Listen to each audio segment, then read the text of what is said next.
Hello students, वेदांत academy के YouTube channel पर मैं दीपक पवार आपका वेलकम करता हूँ। जैसे कि केमिस्ट्री के लास्ट क्लास में हमने फर्स्ट चैप्टर को कंप्लीट किया, आज से हम सेकंड चैप्टर को शुरू करने वाले हैं। हमारा चैप्टर है एसिड्स, बेसिस एंड सॉल्ट्स। और अगर आपको नाइन्थ क्लास का याद होगा तो आपको याद होगा कि हमने एसिड्स और बेसिस के बेसिक्स को तो पिछले क्लास में पढ़ा ही है।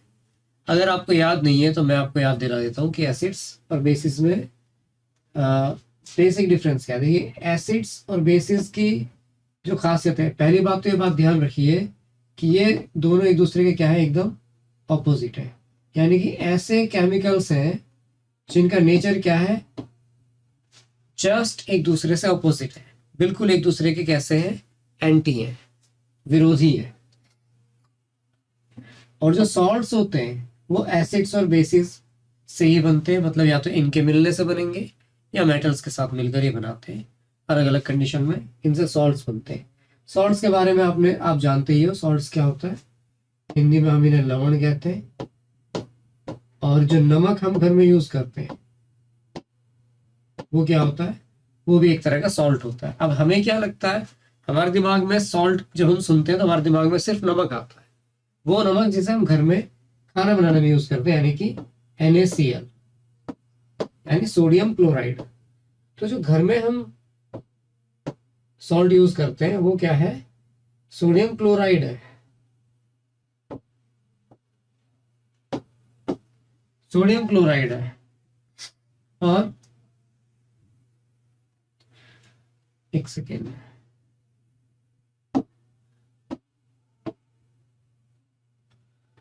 ठीक है, सोडियम क्लोराइड है। और एसिड्स की खासियत क्या होती है कि दे आर सोर इन टेस्ट, है ना। स्वाद में कैसे होते हैं, खट्टे होते हैं। वही बेसिस कैसे होते हैं, बिटर होते हैं।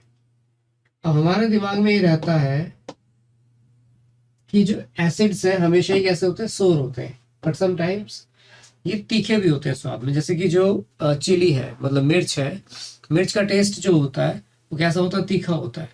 लेकिन उस तीखे टेस्ट का भी जो रीजन है वो भी क्या होता है, एसिड ही होता है। तो acids are not always so, but हाँ, मोस्ट ऑफ द टाइम हमें एसिड्स कैसे मिलेंगे, खट्टे ही मिलेंगे।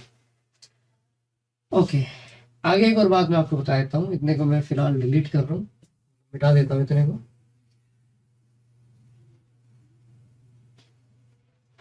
अब जब बात कर ही रहे हैं तो थोड़ा सा और देख लेते हैं। जो एसिड्स होते हैं, मान लो अगर आप एसिड्स को पानी में डिसॉल्व करते हो, घोलते हो, तो आपको ये H+ आयन देते हैं। क्या देते हैं, H+ आयन देते हैं। और अगर आप बेसिस को पानी में घोलेंगे तो ये OH निगेटिव आयन देते हैं। ठीक है, या तो हाइड्रोनियम आयन देंगे या फिर हाइड्रोक्सिल आयन देते हैं। OH आयन बेसिस देंगे और H+ आयन, और ये OH माइनस, मतलब इस पे एक यूनिट का क्या होता है, नेगेटिव चार्ज होता है। वहीं पर हाइड्रोनियम जो आयन होता है H+, इस पर एक यूनिट पॉजिटिव चार्ज होता है। ठीक है, तो ये खासियत है कि इनकी एसिड्स की और बेसिस की। अगर हम केमिकली देखें, देखे जरा क्या लिखा है। You have learned in your previous classes that the sour and bitter tastes of food are due to acids and bases। ठीक है, हम जानते हैं ये sour होते हैं और ये bitter होते हैं, respectively present in them, जो कि इनमें इसी तरह से प्रेजेंट है। यानी कि पहले आपको sour दिया है तो उसका टेस्ट है एसिड, फिर आपको बिटर दिया है तो ये टेस्ट है किसका, बेसिस का। If someone in the family is suffering from a problem of acidity after overeating, which of the following would you suggest as a remedy? Lemon juice, vinegar और बेकिंग सोडा सोल्यूशन। अब देखिए, अगर किसी को acidity की problem है, जब ज्यादा खा लेते हैं तो क्या होगा, एसिडिटी की प्रॉब्लम हो जाती है। एसिडिटी की प्रॉब्लम कब होगी, जब हमारी बॉडी में जो हमारा स्टमक है वो फूड को डाइजेस्ट करने के लिए हाइड्रोक्लोरिक एसिड यानी HCl बनाता है। ठीक है, और तब हमारा फूड डाइजेस्ट होता है। लेकिन अगर समहाउ किसी वजह से कि ज्यादा सीक्रेट हो जाए, मतलब ज्यादा निकल जाए, ज्यादा HCl निकलेगा तो सीधी सी बात है उसकी वजह से क्या होगा, बॉडी में एसिडिटी होगी। और एसिडिटी किससे होती है, इस एसिड की वजह से, हाइड्रोक्लोरिक एसिड की वजह से। तो इसलिए उसे हम क्या कहते हैं, एसिडिटी। तो क्या करेगा, पेन भी करेगा और प्रॉब्लम भी करेगा। तो उसके लिए वो पूछ रहा है कि आप क्या रेमेडी देंगे, और यहाँ पर उसने कुछ ऑप्शंस हमें दिए हैं। क्या क्या ऑप्शंस दिए हैं, एक तो लेमन जूस। अब देखिए लेमन जूस कैसा होता है, लेमन जूस होता है खट्टा। खट्टे का मतलब क्या है, एसिड। अब सीधी सी बात है, एसिडिटी का ट्रीटमेंट करना है तो एसिड से तो कर नहीं पाएंगे, एसिडिटी का ट्रीटमेंट करना है तो एसिड से नहीं कर पाएंगे, तो सीधी सी बात है लेमन जूस से तो नहीं होगा। विनेगर जो होता है ये भी क्या होता है, ये भी आपका एसिड ही होता है, ठीक है।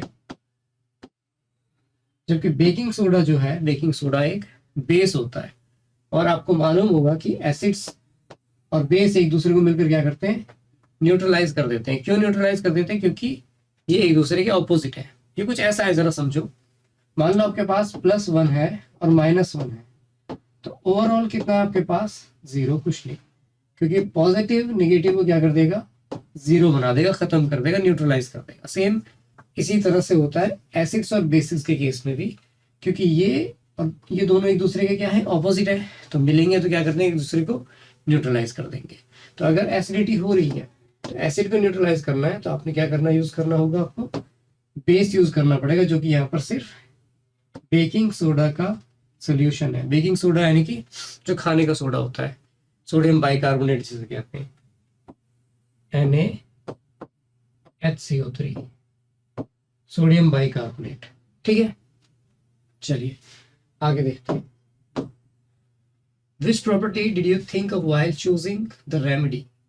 अब आप कौन सी प्रॉपर्टी को चुनेंगे, अब देखो एसिडिटी है तो एसिड को न्यूट्रलाइज करना, तो सीधी सी बात है आपको क्या प्रॉपर्टी देखनी होगी कि वो एसिड है, और इसको न्यूट्रलाइज करने के लिए आपको क्या चाहिए, बेस चाहिए। तो surely you must have used your knowledge about the ability of acids and bases to nullify each other's effect। तो वो कह रहा है कि surely, सीधी सी बात है कि आपने इसी नॉलेज को यूज किया होगा कि किस तरह से हम एसिड्स और बेसिस को एक दूसरे को नल करने के लिए, न्यूट्रलाइज करने के लिए यूज कर सकते हैं। Recall how we tested sour and bitter substances without tasting them। तो टेस्ट करने का तरीका क्या है,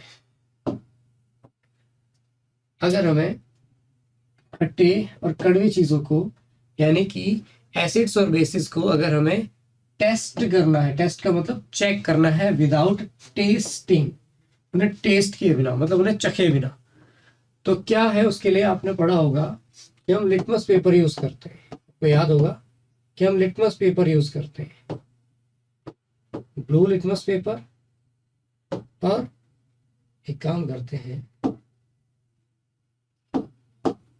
और रेड लिटमस पेपर, ठीक है। और यहां पर मैं लिख रहा हूं एसिड और बेस। तो ध्यान रखना कि एसिड जो होते हैं ब्लू लिटमस पेपर को रेड में चेंज कर देते हैं, और बेस जो होते हैं वो रेड लिटमस पेपर को ब्लू में चेंज कर देते हैं। अब कुछ लोगों को ये प्रॉब्लम रहती है कि भाई याद कैसे करें।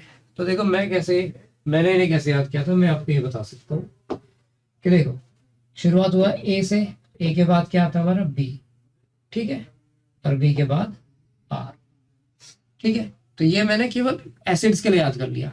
अगर एसिड्स ब्लू को रेड में चेंज करते हैं, अगर एसिड्स ब्लू को रेड में चेंज करते हैं तो सीधी सी बात है बेसिस रेड को ब्लू में चेंज करेंगे।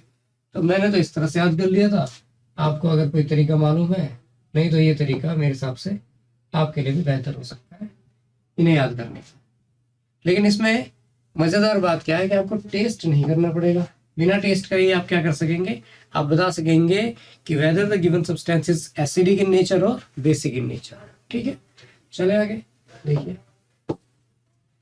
You already know that acids are sour in taste and change the color of blue litmus to red। ये मैंने आपको बता दिया कि ब्लू को रेड में चेंज कर देते हैं एसिड्स, और टेस्ट कैसे होते हैं, सॉर करते हैं test. Whereas bases are bitter and change the color of red litmus to blue, ठीक है। अब जो लिटमस है, लिटमस क्या होता है, चलो ये भी हम आगे देख लेंगे। Litmus is a natural indicator. अभी what is this term indicator mean? Indicator का मतलब क्या है? इंडिकेटर का मतलब होता है सूचक, यानी कि जो आपको सूचना दे, यानी आपको इंडिकेट करता है। इसके द्वारा हम ये चेक कर सकते हैं कि whether the substance is acidic और बेसिक इन नेचर। ठीक है, तो ये इंडिकेटर है। Turmeric is another such indicator. Turmeric यानी कि जो हल्दी होती है वो भी इसी तरह का इंडिकेटर होती है। ठीक है, वो भी क्या होती है, कलर चेंज कर देती है। Have you notice that a certain stain of curry on a white cloth becomes reddish brown when soap, which is basic in nature, is scrubbed on it? अगर मान लो व्हाइट शर्ट पे और किसी करी का मतलब सब्जी की करी का स्टेन लग जाए, धब्बा लग जाए, दाग लग जाए, और आप उसे साबुन से जब धोएंगे तो इट बिकम्स रेडिश ब्राउन, है ना, कुछ कुछ जैसे खून जैसा होता है वैसे कलर का वो दिखने लगेगा धब्बा। क्यों? क्योंकि जो बेस होता है, बेस से अगर आप टर्मरिक को बेस से कांटेक्ट में आएगा तो वो कैसे हो जाती है, रेडिश ब्राउन हो जाती है। तो इससे पता चल जाता है कि जिससे जो चीज़ आप टर्मरिक से मिला रहे हैं या उसके साथ उसके साथ रिएक्ट करा रहे हैं तो वो कैसा है, बेसिक है नेचर में, वो बेस है। Okay, it turns yellow again when the cloth is washed with plenty of water. लेकिन जैसे पानी के साथ, पानी से उसको अच्छी तरह धोएंगे तो फिर क्या हो जाता है, वो फिर से येलो कलर का हो जाता है, क्योंकि उसके ऊपर जो बेस लगा था साबुन के फॉर्म में वो क्या हो जाएगा, हट जाएगा। You can also use synthetic indicator such as methyl orange and phenolphthalein to test for acids and bases। तो जो phenolphthalein होता है और जो methyl orange है, ये दो कैसे हैं, ये सिंथेटिक आपके इंडिकेटर्स है। सिंथेटिक का मतलब ये है कि ये जो दोनों हमने पहले पढ़े, चाहे वो लिटमस हो चाहे वो आपके टर्मरिक हो, ये नेचुरल इंडिकेटर्स है, मतलब ये नेचर ने हमें दिए हैं, नेचर में ऐसे ही पाए जाते हैं और इसी के थ्रू हम पता लगा सकते हैं कि कोई चीज़ एसिडिक है या बेसिक है। लेकिन सिंथेटिक से मतलब ये है कि वो हमने बनाए हैं, मतलब लैब में बनाए हुए केमिकल्स हैं जिनके थ्रू हम ये पता लगा सकते हैं कि कोई चीज़ एसिड है या बेस है। In this chapter we will study the reaction of acids and bases. अच्छा, तो ये सब चीज़ें वो थी जो हम पहले पढ़ चुके हैं।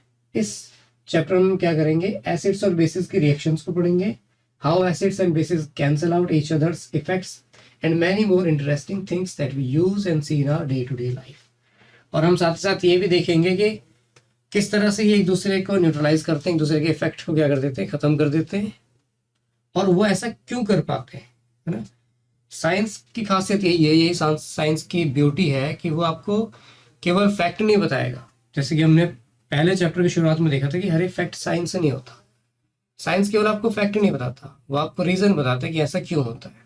तो हम ये भी जानने की कोशिश करेंगे कि अगर वो एक दूसरे को न्यूट्रलाइज कर देते हैं तो ऐसा वो क्यों कर पाते हैं। ठीक है, आगे देखिए, लिटमस के बारे में थोड़ा सा देख लेते हैं। Litmus solution is a purple. अच्छा, लिटमस की खासियत क्या है कि ओरिजिनली ये पर्पल कलर का होता है। Litmus solution is a purple dye. Dye का मतलब जो कलर करने के लिए डाई यूज की जाती है, which is extracted from lichen. Lichen क्या होता है, it's a plant belonging to the division of thallophyta and is commonly use as an indicator. Indicator की तरह यूज किया जाता है। थैलोफाइटा जो ग्रुप है उसमें एक लाइकेन पाया जाता है। लाइकेन एक तरह के क्या कह सकते हैं, प्लांट्स हैं जो एक्वेटिक प्लांट्स हैं, समुद्र में पाए जाने वाले ब्लू ग्रीन कलर के। लाइकेन को ये समझ सकते हैं कि आपने पढ़ा होगा एक टर्म एल्गे, ठीक है, और एक होते हैं फंजाई। एल्गे की खासियत ये होती है कि ग्रीन कलर के ब्लू ग्रीन कलर के प्लांट्स होते हैं और ये अपना फूड खुद बना सकते हैं। वही फंजाई इस तरह के प्लांट होते हैं जो अपना फूड खुद नहीं बना सकते, और इन दोनों के बीच का क्या कह सकते हैं, लाइकेन होता है। ठीक है, एल्गे और फंजाई को मिलकर क्या बनता है, लाइकेन बनता है, मतलब इन दोनों के बीच का ही। तो एक तरह का लाइकेन होता है लिटमस, उससे बनाया जाता है ये पर्पल कलर का डाई। ठीक है, when the litmus solution is neither acidic no basic. अब अगर जो लिटमस है वो एसिडिक और बेसिक ना हो ओरिजिनल फॉर्म में हो अपने, तो इसका कलर कैसा होता है? पर्पल होता है। Its colour is purple. There are many other natural materials like red cabbage leaves. आपने लाल कलर की गोभी देखी होगी। लाल क्या होती है? उसका कलर कुछ अलग सा ही होता है। टर्मरिक होती है। Coloured petals of some flowers such as hydrangea, petunia और गिरेनियम। इनके जो पेटल्स होते हैं, मतलब जो पत्ते होते हैं फूलों के, कलरफुल पत्ते, वो भी किसका काम करते हैं? इंडिकेटर का काम करते हैं। Which indicate the presence of acid और बेस इन अ सोल्यूशन। किसी सोल्यूशन में एसिड और बेस की प्रेजेंस को ही बताते हैं। These are called acid base indicators और समटाइम्स सिंपल इंडिकेटर्स। अच्छा, केवल इंडिकेटर का मतलब भी यही होता है कि एसिड बेस इंडिकेटर होते हैं, लेकिन अगर एसिड बेस इंडिकेटर हम कह देंगे तो इसका मतलब ये क्लियर है कि ये एसिड और बेस को इंडिकेट करने वाले इंडिकेटर्स होते हैं। ठीक है, पर ये सब के सब कैसे हैं, ध्यान देना है। ये सब के सब हमारे नेचुरल इंडिकेटर्स हैं। कैसे हैं? नेचुरल इंडिकेटर्स हैं। इंडिकेटर मैं लिख देता हूँ। ठीक है, चलिए आगे देखते हैं। Understanding the chemical properties of acids and bases. अब शुरू होता है चैप्टर का असली मोटिव, यानी यहां से अब हम ये जानना शुरू करेंगे कि एसिड्स और बेसिस की प्रॉपर्टीज क्या क्या होती है। ठीक है, देखिए जरा, तो मैं पहले जो ये एक्टिविटी है इसको पहले पढ़ देता हूँ, फिर आपके लिए मैं इसे कोशिश करूंगा आपको एक्सप्लेन करने की। आइए, सबसे पहले क्या property? Acids and basis in the laboratory. Laboratory में एसिड्स और बेसिस। ठीक है, तो एसिड्स और बेसिस के बारे में हम जानेंगे। यानी कि collect the following solutions from the science laboratory. अब साइंस लेबोरेटरी से हमें क्या क्या लेना है? हाइड्रोक्लोरिक एसिड यानी कि HCl, sulphuric acid H2SO4, nitric acid HNO3, hydroxide क्या है ये? एसिटिक एसिड था CS3COOH, sodium hydroxide NaOH, calcium hydroxide COH whole twice, potassium hydroxide KOH, magnesium hydroxide MgOH whole twice है, अमोनियम हाइड्रोक्साइड NH4OH।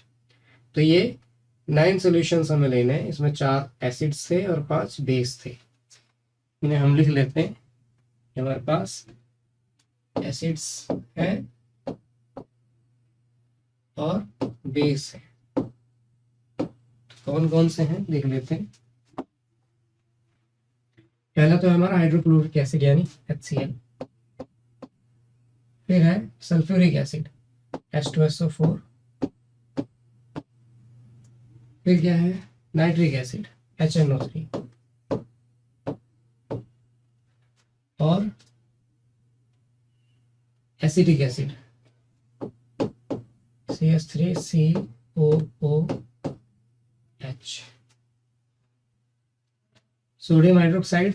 अब जो hydroxide है इसका मतलब क्या है? OH, hydrogen oxide. Calcium hydroxide CaOH whole twice, potassium hydroxide KOH, magnesium hydroxide MgOH, एक second, MgOH whole twice, और क्या था? Ammonium hydroxide NH4OH। अब देखो जरा, 4 तो हो गए हमारे पास एसिड्स और 5 हमारे पास बेस, जो मैंने पहले ही आपको बता दिया। और फिर एक एसिड, एसिटिक एसिड।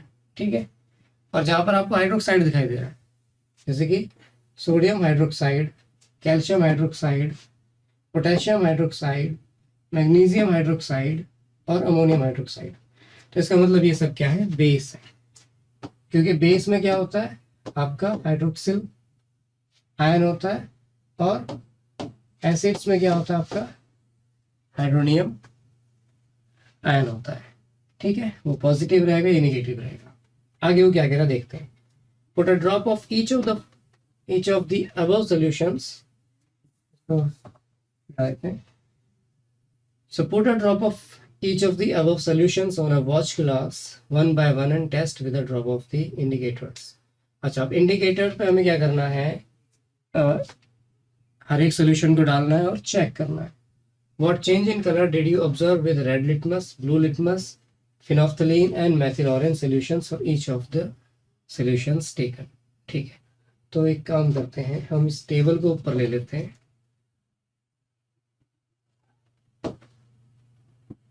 अब देखो यहाँ पे अगर मैं उस बात को समझूं, यहाँ पे हमारे पास हमें 9 चीजें दी गई हैं. ठीक है, 9 सॉल्यूशंस हमें दिए गए हैं और हमें क्या कहा गया है कि हमें ये चेक करना है कि रेड लिटमस के साथ, ब्लू लिटमस के साथ, फिनोफ्थलीन के साथ और मेथिल ऑरेंज सॉल्यूशन के साथ ये किस तरह से रिएक्ट करते हैं, मतलब क्या कलर देंगे, क्या इफेक्ट पड़ेगा, क्या चेंज होगा, होगा नहीं होगा, जो भी होगा.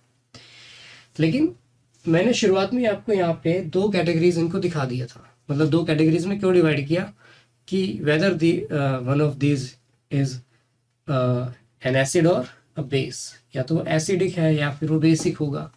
तो अगर पहले चारों अगर एसिड है तो सीधी सी बात है सबकी प्रॉपर्टीज तो सेम ही होगी, इंडिकेटर्स तो सेम ही आपको इंडिकेट करेंगे ना कि एसिड है या बेस है, क्योंकि इंडिकेटर्स कैसे होते हैं, एसिडिक और बेसिक, यानी आपको केवल एसिड और बेस की इंफॉर्मेशन देंगे, इंडिकेट करेंगे कि एसिड है या बेस है.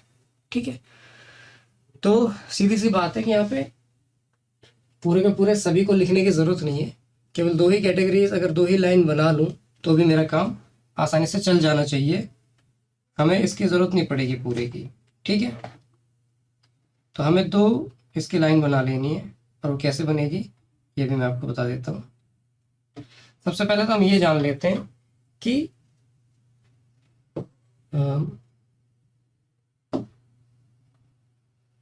अब देखो जो रेड लिटमस सॉल्यूशन है, जो रेड लिटमस सॉल्यूशन है उसका कलर कैसा होगा, रेड होगा ऑब्वियसली. ब्लू का कलर कैसा होगा, ब्लू होगा. जो आपका फिनोफ्थलीन होता है, फिनोफ्थलीन सॉल्यूशन जो होता है ये आपका कैसा होता है, कलरलेस होता है. कैसा होता है,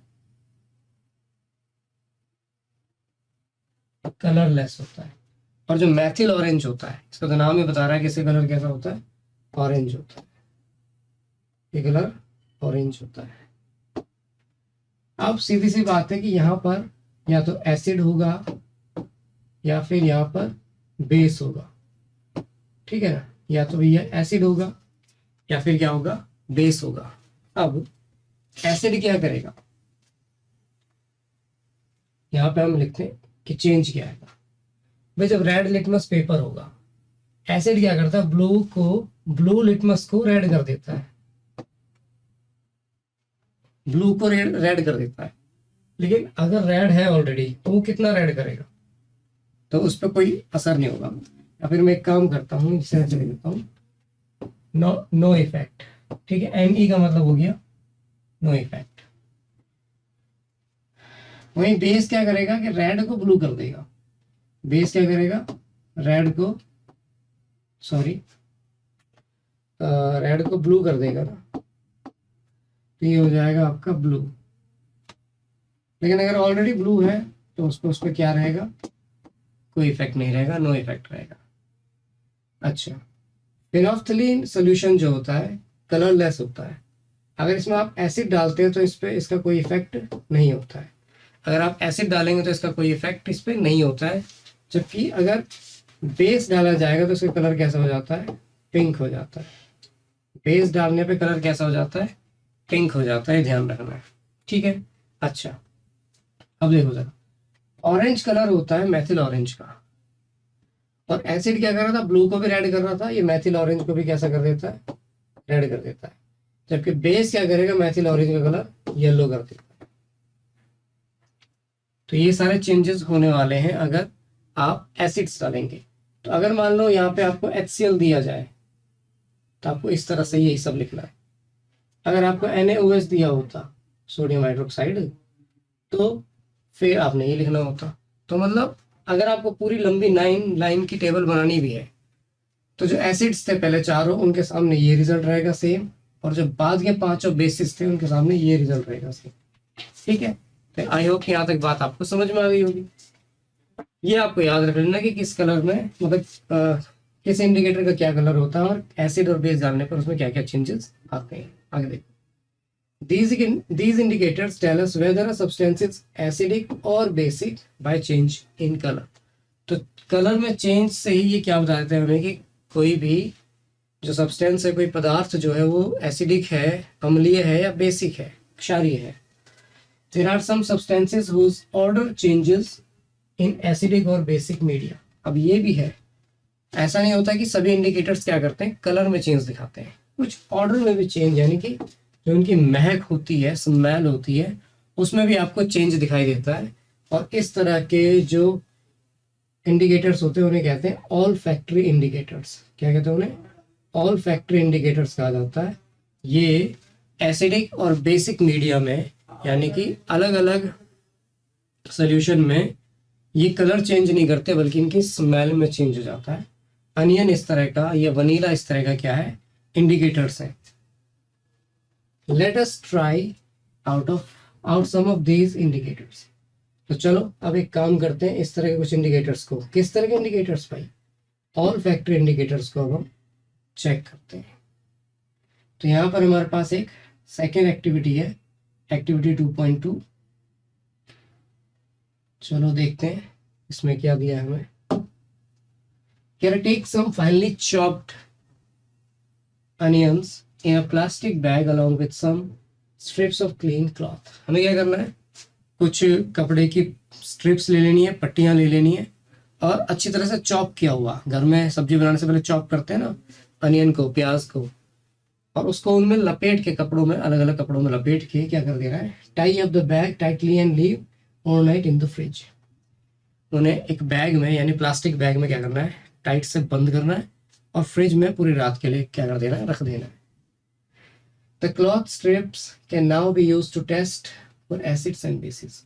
अब सुबह आप उसे निकालेंगे और अब क्या कर सकते हैं, उन्हें टेस्ट करना है, सिर्फ स्ट्रिप्स को। आपको प्याज यूज नहीं करना है, स्ट्रिप्स को यूज करना है। अब क्या करा, take 2 of these cloth strips and check their order. अब हमने क्या करना है, 2 स्ट्रिप्स ले लेनी है, 2 स्ट्रिप्स ले ली, ठीक है, इन पे प्याज लगा हुआ था, तो प्याज का जो इनके अंदर नेचर है, जो स्मेल है, इनके अंदर आ गई है ऑर्डर। और क्या करना है, चेक देयर ऑर्डर, उनके स्मेल को, उनकी महक को सूंघना है। Keep them on a clean surface, एक साफ जगह पर उन्हें रखना है। And put a few drops of dilute HCl solution, यानी हाइड्रोक्लोरिक एसिड का जो डाइल्यूट हाइड्रोक्लोरिक एसिड है उसकी क्या करनी है, कुछ ड्रॉप्स डालनी है एक पे और दूसरे पे डालनी है डाइल्यूट NaOH, यानी सोडियम हाइड्रोक्साइड, यानी एक बेस। देखो ये तो एसिड है और ये क्या है, बेस है। जहाँ पे आपको OH दिख रहा है वो बेस है। तो NaOH सोल्यूशन के यहाँ पे मान लिया हमने HCl के ड्रॉप्स डाले और यहाँ पे हमने क्या किया, NaOH के ड्रॉप्स डाल दिए, ठीक है। अब क्या करना है, wring both cloth strips with water and again check their order। अब क्या करना है, दोनों को पानी से धो लेना है और अब उनके ऑर्डर को, यानी उनके स्मेल को चेक करना है और अब देखना है कि उसमें चेंज क्या आएगा, ठीक है।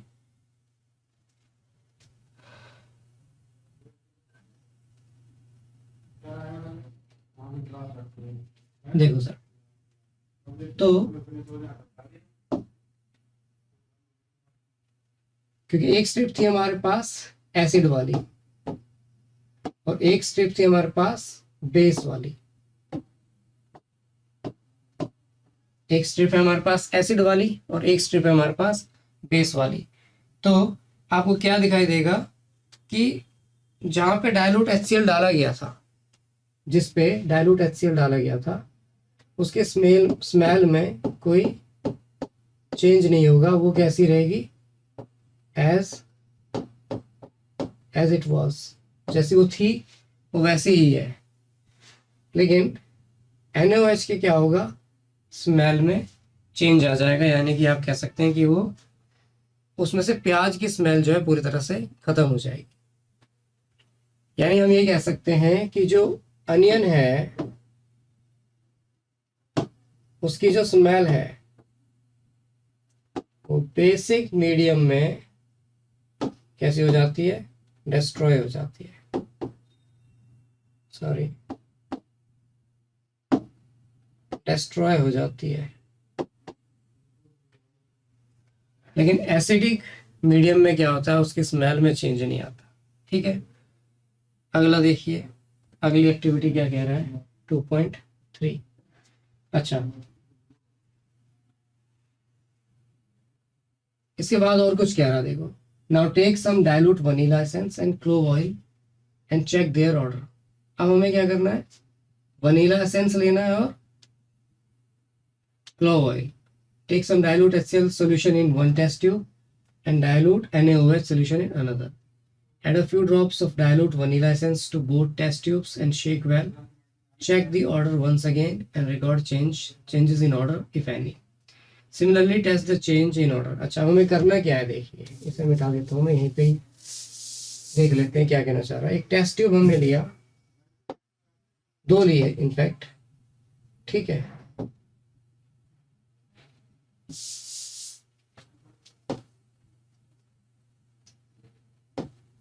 और एक टेस्ट ट्यूब ये ले ली।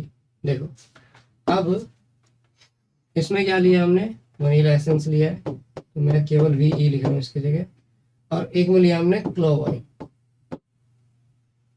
एक में वनीला एसेंस लिया, क्या लेना था, अच्छा एक में HCl लेना है और एक में NaOH लेना है। एक में HCl लेना है, तो मतलब इस तरह से 2 बार करना है, ये HCl हो गया, ये NaOH हो गया, और ऐसे ही फिर दोबारा 2 टेस्ट ट्यूब लेनी है,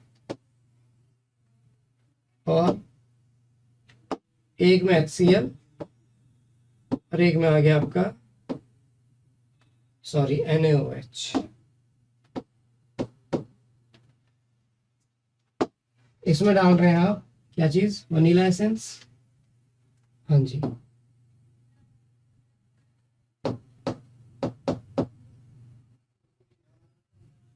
दूसरे में डाला है आपने ऑलिव ऑयल, है ना, और clove oil, sorry.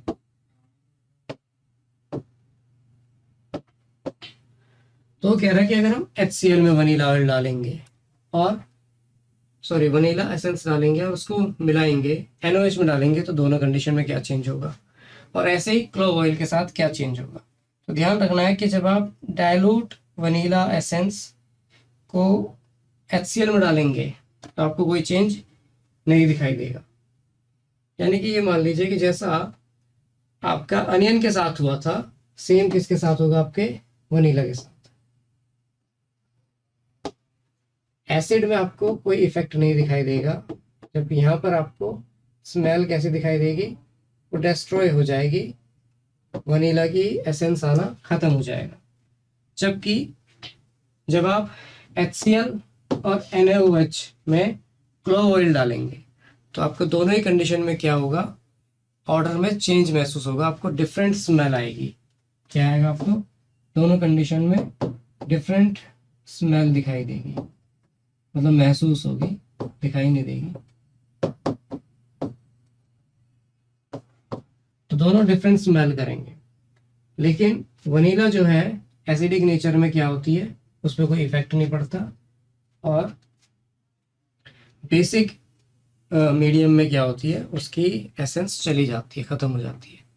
Suppose that अगर मान लीजिए ऐसा हुआ कि इसमें आपने NaOH में या वनीला में आपने NaOH डाला और उसकी एसेंस चली गई, दोबारा से अगर आप एसिड डालेंगे तो क्या होगा, उसकी एसेंस वापस आ जाएगी, क्योंकि वो न्यूट्रलाइज कर देगा। तो क्या होगा, आपको उसके पहले वाले कैरेक्टरिस्टिक दिखने लगेगी। ठीक है, चलिए आगे।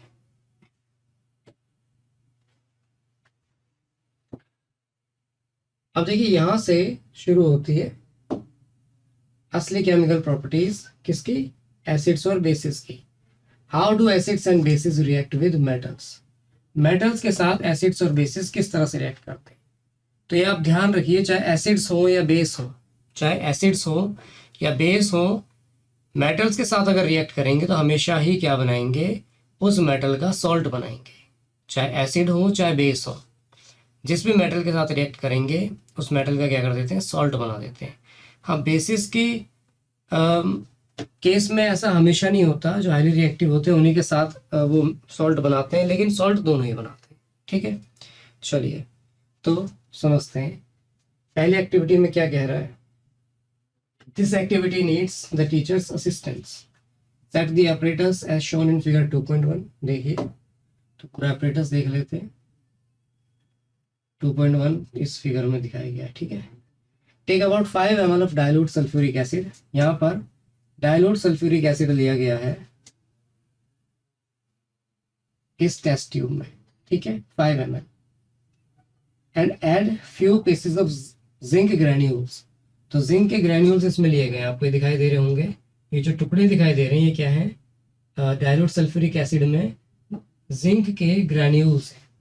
अब जो सल्फ्यूरिक एसिड है वो तो क्या हो गया, एसिड, और जिंक क्या है, एक मेटल है। तो हम क्या कर रहे हैं, हम कर रहे हैं हम एक मेटल की एसिड के साथ रिएक्शन देख रहे हैं। ठीक है, उसके साथ क्या रिएक्ट करेगा। तो क्या होगा, आपको जो यहाँ पर देखो, यहाँ से ये ट्यूब निकली है और यहाँ पे सोप सोल्यूशन है। ठीक है, एक बेसिक सोल्यूशन है, सोप सोल्यूशन है, इसमें से आपको बुलबुले निकलते दिखाई देंगे। अब ये बुलबुले क्यों निकले हैं, क्योंकि जब भी कोई मेटल किसी एसिड से रिएक्शन करेगा तो एक तो उस मेटल का सॉल्ट बनेगा, दूसरा बनेगा उसमें H2 यानी कि हाइड्रोजन गैस। दूसरा क्या बनेगा उसमें, हाइड्रोजन गैस। तो एक गैस जब यहाँ से निकली है तो उसने क्या बनाया, बुलबुले बनाए।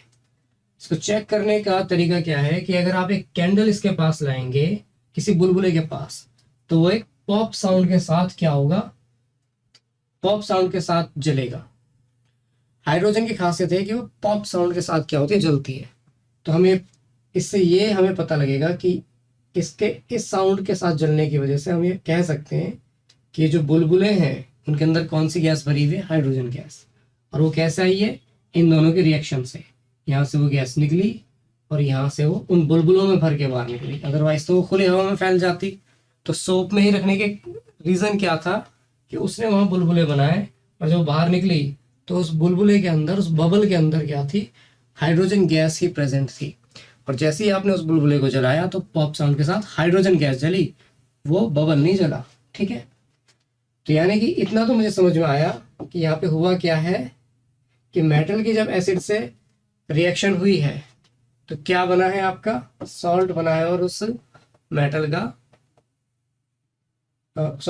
का सॉल्ट बना है और हाइड्रोजन गैस बनी है। ठीक है, आगे देखिए।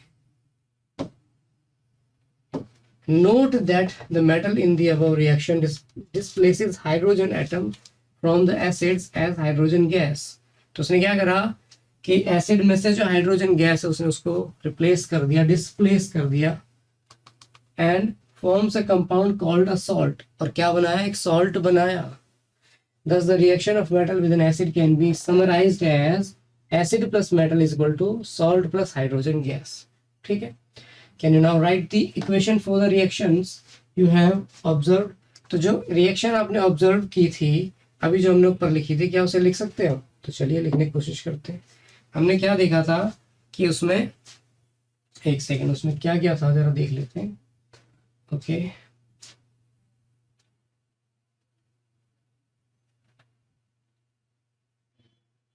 यहाँ पर था हमारे पास सल्फ्यूरिक एसिड,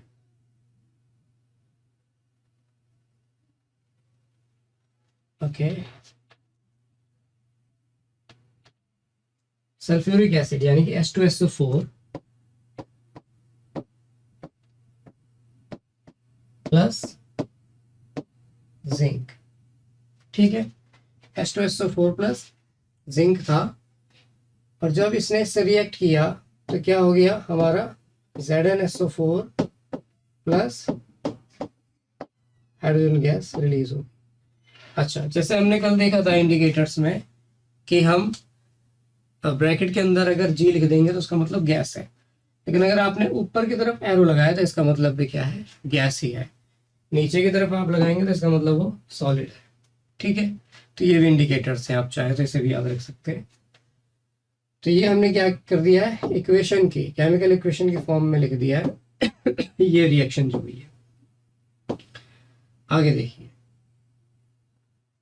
तो ये लास्ट टॉपिक है जो हम आज क्लास में डिस्कस करने वाले हैं, और इस बार हम क्या चेक करने वाले हैं कि मेटल्स बेसिस के साथ कैसे रिएक्ट करते हैं। अभी हमने देखा था कि मेटल्स एसिड्स के साथ रिएक्ट करते हैं तो सॉल्ट और हाइड्रोजन गैस देते हैं, और वही काम कौन करते हैं, बेसिस भी करते हैं, हाइड्रोजन गैस और सॉल्ट बनाएंगे। देखिए, place a few pieces of granulated zinc metal in test tube. अच्छा, इस बार भी जिंक ही है, इस बार भी क्या है, जिंक ही है, लेकिन इस बार हमने जो डाला है टेस्ट ट्यूब में, that is 2 ml of sodium hydroxide, 2 ml of sodium hydroxide यानी NaOH। और जब ये इसके साथ मिलेगा तो हमें क्या देगा, एक तो देगा सोडियम जिंकेट,